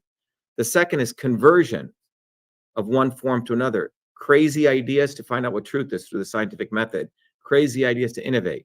Innovation. Innovation in real science cannot exist without freedom. And then the third piece is infrastructure, which is really the health aspect. Your physical health, environmental health, et cetera. So you get it? So truth, freedom, health are three principles which literally relate to general systems theory. So our movement's built on three things. So when you look at a society, you have to go back to the basics. A society cannot prosper without freedom. It cannot prosper without real adherence to the scientific method, okay? And it cannot prosper, right, without infrastructure, you say? So if you go to Hong Kong, the infrastructure is phenomenal. You get out of the airplane, you're in your car, but there's no freedom, right? So they have a lot of infrastructure, you know, you could call infrastructure health, but no freedom, right? And they do some science. You go to the United States, the reason the United States is so prosperous, was so prosperous, is because you had these Bill of Rights, all right, freedom. The founders set up a very phenomenal patent system to protect creators, right? And then you have infrastructure. But all those three things are now decaying, okay? In the United States. On November 16, 2018, Trump signed into bill a law which created CISA, which chokes this infrastructure. You follow? Of freedom. So that's what we've created right now. So the United States still has a lot of these attributes. Other countries have pieces of it. So what I can share, Jesse, it's these principles people need to understand, okay? These principles. And innovation now is being done by the few. Only a few people are able to prosecute their patents easily. You say you have to have a lot of money to get a patent now. The large companies want to eliminate patents. They want to go to trade secrets. So everything that's going on right now is attack on freedom, attack on innovation and truth, attack on people's physical, economic health. And these are the three things that determine society. Now, my point is you can't even talk about this without us creating enough leaders on the planet. I think we need about 10,000 of them who understand this physics, right? Otherwise, people make, well, you know, everyone is greedy. They'll just make these things. Well, everyone is greedy. We all are selfish. Okay. What does that mean? Doesn't mean anything. Okay. So we have an opportunity because the science, the engineering, and the politics have come together. So people can really get a handle on looking at the world as it is, not how they want it to be, not philosophically. So I hope that was valuable, Jesse. So I can't hear you. You're muted. Yeah, that was really valuable, of course. Thank you for sharing your time here. Always a pleasure. You're always welcome to come back here. I think it's, you know, important that, you know, we educate or enlighten. I like to use better than educate, enlighten people to what's going on and the systems that, and they can be part of a true movement to change the societal structures that will benefit us all. Yeah. But the key thing people need to understand is that, and I'll talk more about this evening on another radio show I'm doing, the elites want us to get, they want us to have learned helplessness. They want us to learn to be helpless. And this is why those people who expose truth all day without talking about the movement for truth, freedom, about what we're doing, that's what they're about. Every Tom, Dick, and Harry can go read some shit on the internet and say, oh my God, look at this picture, this poor baby dying. Yeah, it's horrible. And then you see that picture, you go, fuck, the Zionists are so powerful. And then you see another picture and another picture and another picture. Oh, they did this here and they did this here and they did this here. Okay, Obama did this to his, Obama was banging some other guy, fucker Carlson. This is all he does. He's like the king of learned helplessness. And this is a CIA, Mossad, MI6 technique. And these influencers all over the internet are just there. And the litmus test is, will they put me on? You ask any of these influencers, so-called, will they interview me with all my credentials, all my things? They'll put these scumbags on, and that lets you know they have no interest in changing the world. They want to just perpetuate fear porn, okay? They want to just, quote unquote, expose the truth. For what purpose? First of all, they don't expose it at the right time. They expose it only when it's opportunistic, and they have no interest in empowering people to build a militant bottoms-up movement. And by the way, when I mean militant, I mean vibrant, that has a heart and soul of people here, okay? We're not talking about taking guns and just shooting people randomly. That's what we're talking about. So every one of you listening out there, if you are serious, go to truthfreedomhealth.com, come to our open house, support this campaign we're doing, get a bumper sticker. My entire goal is to give each one of you guys an experience to raise your consciousness. Some people may just want to take a bumper sticker. Some people may want to do a flyer. Some people may want to come to the open house, but you have to take action. But everything we're doing is to build this movement. Without this movement, you are just talking. It's vapor. It's just shit coming out of your mouth. And it doesn't really do anything to inspire us to win truth, freedom, health. And that's what we're doing, right? So right now with the Zionist situation, ceasefire now, that slogan has been being used by these liberal Zionists for 40 fucking years. And what ceasefire now means is Israel gets to go 2 steps forward and 1 step back. 2 steps forward, 1 step back. That means they're making 1 step every time they do this. Ceasefire now is a liberal Zionist slogan. The real slogan that comes out of our movement is end the occupation of America and Palestine for a free Palestine and a free America. End the fucking occupation. And none of those liberal Zionists, and by the way, every time these movements occur, there'll be big protests. And who is running those protests? Because most of those protests are to engineer people to either one wing of the establishment. To divide them, to fight against each other, to be against each other, to sucker people in, not to address the real issue, Jesse. It's even more insidious than that. It's to sucker people in so the real issue is never addressed. So self-sabotage. Yeah, this happened with the apartheid movement. So we'd have these huge protests, no to apartheid. Let's all live in peace. No, we have to end the fucking apartheid state. Okay? They don't want to talk about that. They don't want to demolish the apartheid state. You see, that's the right thing. They wanted to figure out an accommodation. That's why what ended up happening was they went and found Nelson Mandela, who's a complete scumbag. He was not anywhere the true people representing the black people. He was brought in, parachuted in, like Mahatma Gandhi in India, like Martin Luther King. And because our movement exists, we're calling this out so this doesn't occur, so we get real freedom. And that's why our movement is so powerful. And so all of you recognize the elites are very strong. They know how to manipulate. They'll keep, one day they'll find a booby fucking Kennedy, another day they'll find, Trump, another day they'll find Bernie Sanders. They keep having their Zionist swarm frontmen always there. And you have someone like me, you have our movement. So you got to get off your butt and help us get on the ballot. You have to get a bumper sticker, bumper sticker, bumper sticker, bumper sticker. If there's one thing you do, get all your friends and you to go to Shiva for President, and get a freaking bumper sticker. And if you don't know where it is, I'll show it to you right now, so you have no excuse. You go to Shiva for President, and you go right here to shop, and you click on lawns and bumper stickers, and it's right here. You see, you can get a pack of 10. John, you need to move this up, okay? Or you can get this one sticker, shipping included, all right? That's what everyone needs to do, because this is a very powerful way that you can say, not only fuck off, but you are supporting one of us, that you've overcome your own slavery. And that's what this is about. It's about people overcoming their own slavery, Jesse. Having respect for themselves, because our movement demands that you respect yourself. Because if you're thinking Trump or Booby fucking Kennedy, you don't have to do that anymore. You don't have to choose a lesser of two evils.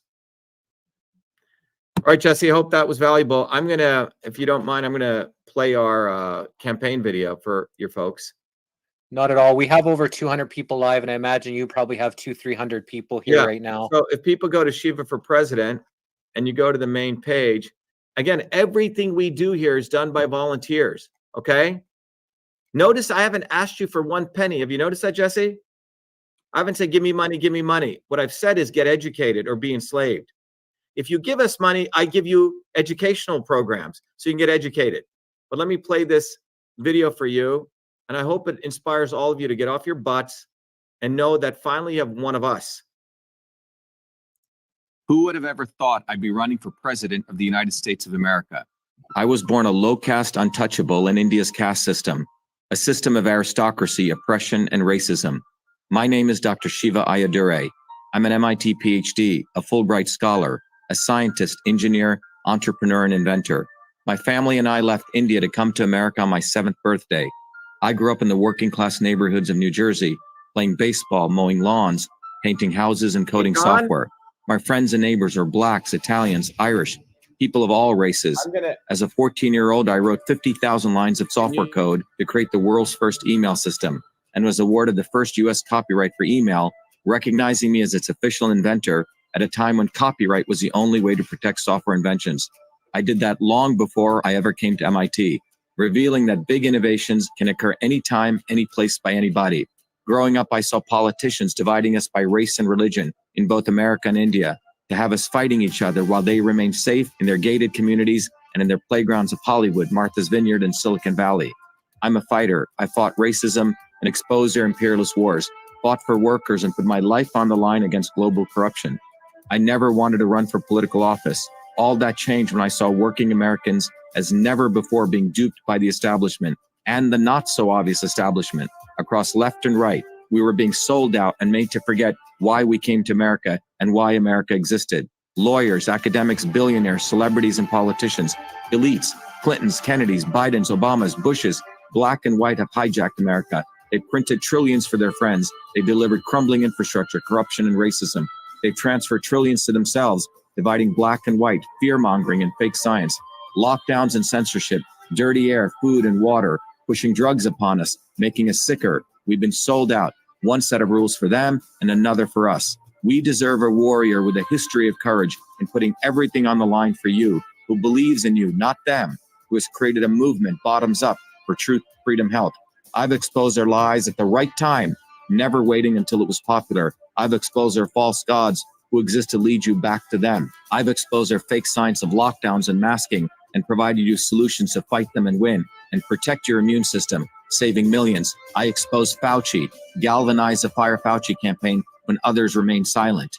When they stole our election, we sued the government and Twitter in our historic 2020 federal lawsuit, exposing in bare view the government and big tech censorship infrastructure, the unholy alliance between government and social media companies. Where was Elon and his grifters? They stood by the sidelines and did nothing. They did not use their megaphones to help us when it could have made a big difference. Now our movement grows for truth, freedom, health, independent of all of them. Every day, millions are learning the science of systems, the knowledge the elites do not want you to have, so you may learn how to think, stand up, and fight, independent of the establishment of left and right and their fake heroes. Now it's time for you to join the movement, to win back America, to win back truth, win back freedom, win back your health. That's why I'm running for president of the United States. This race is about you. This race is about truth, freedom, health versus power, profit, control. We've had enough. They think we'll fall in line and vote again for their lawyers, celebrities, billionaires, and chosen ones from above. We choose our heroes from below, from the rank and file, who do what is right at the right time, not when it's convenient and popular.